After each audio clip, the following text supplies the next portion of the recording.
Ah, yes, the Gyro-Aire. Well, it's complete. I wanted to give you a few pointers here on what the problems were. I've done a lot of research and had a lot of people give me some good information on these. First, I would like to clarify that these were indeed recalled in the USA as well. The 110 volt models were indeed recalled. If you're watching this video, you're probably aware of the fact that they were, fairly commonly known to spontaneously combust. Well, let me start at the beginning and explain a list of things that were wrong with these fans. First of all, the power cord was way undersized.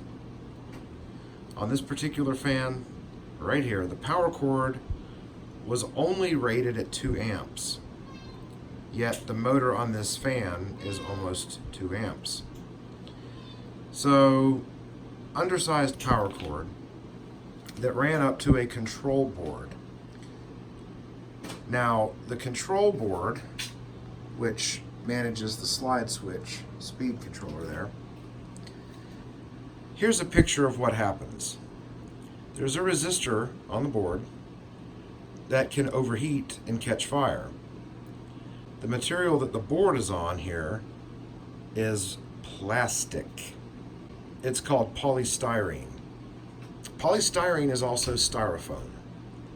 So, the differences here is this polystyrene is called high density. So it's hard. It's very dense, whereas styrofoam is not.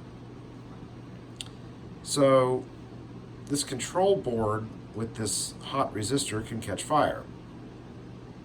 Here's the control board out of this exact fan. Look at the resistor. It's already melted down. So this fan was on its way to being a fireball.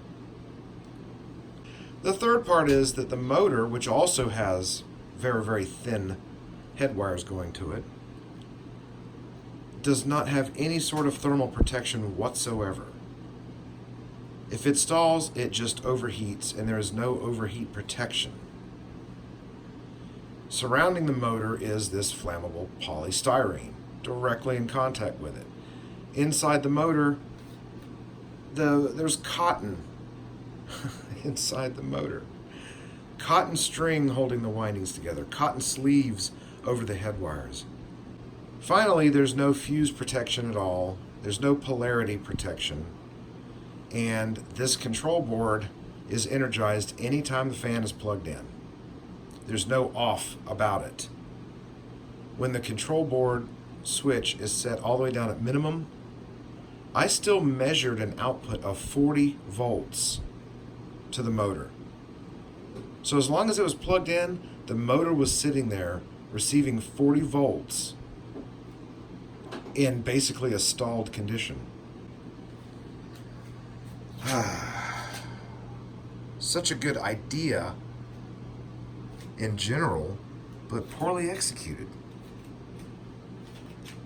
And then when these started catching on fire, even in the factory, even while they were being put together and tested, Mistral kept having fires in the factory. These were catching on fire. And you know what they were doing? They were just, send it.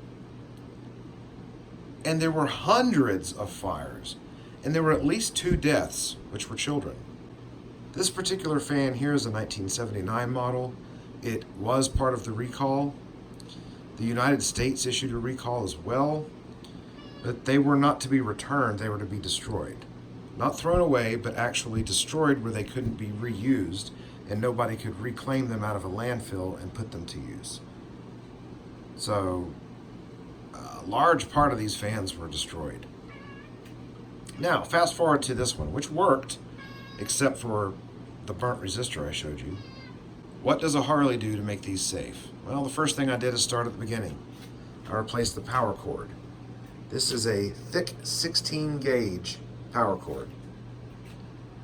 That's way far more adequate than necessary for a 2 amp motor. Second thing I did is I removed the control board. Okay, and here is the control board.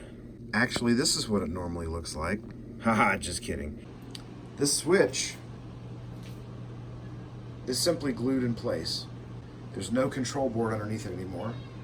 That little brown lever is just super glued in place. And she is just demanding my attention.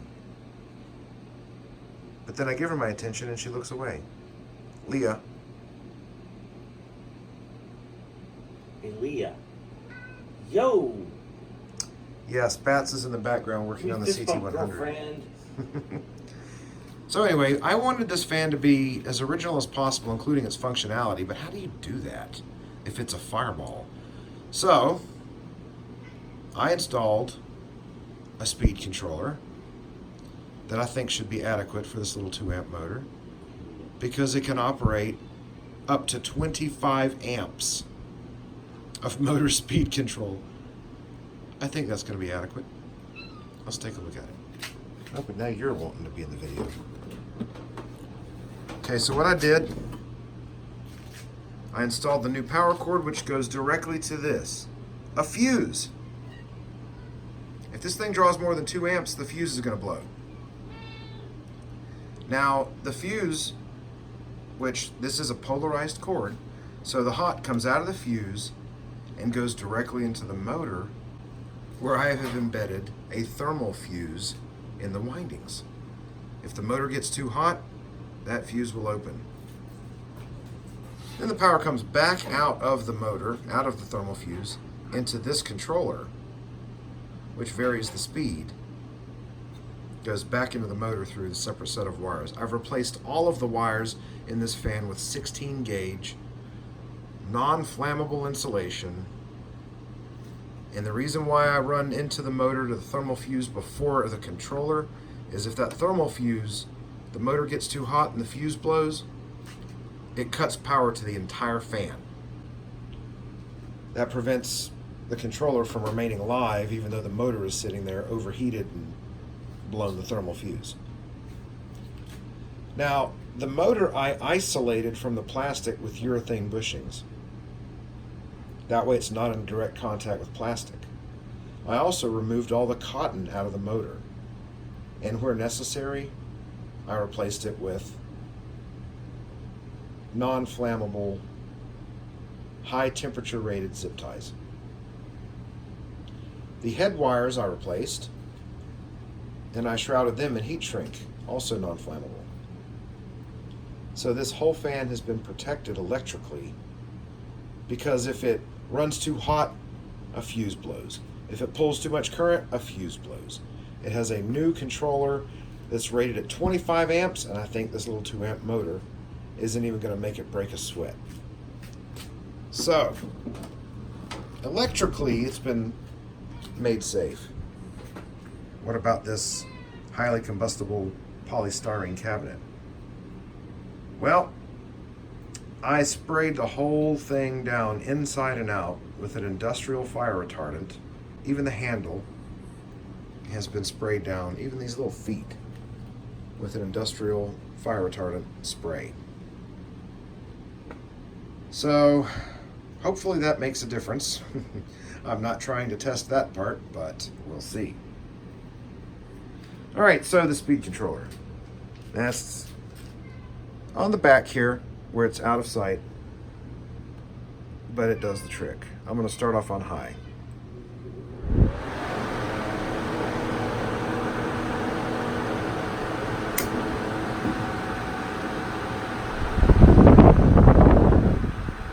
So you see it works perfectly. I'm going to slow it down.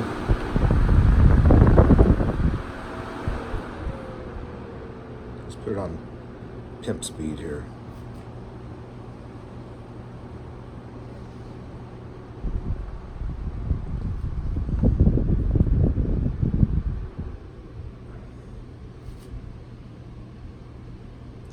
So, it still has the full functionality that it did before,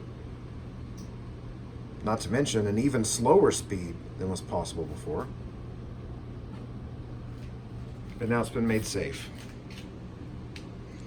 I oiled the motor. The gearbox for the spinning grill was full of basically Crisco. It was a type of grease that is also flammable. That's been completely scrubbed out of there, and new non-flammable grease was used.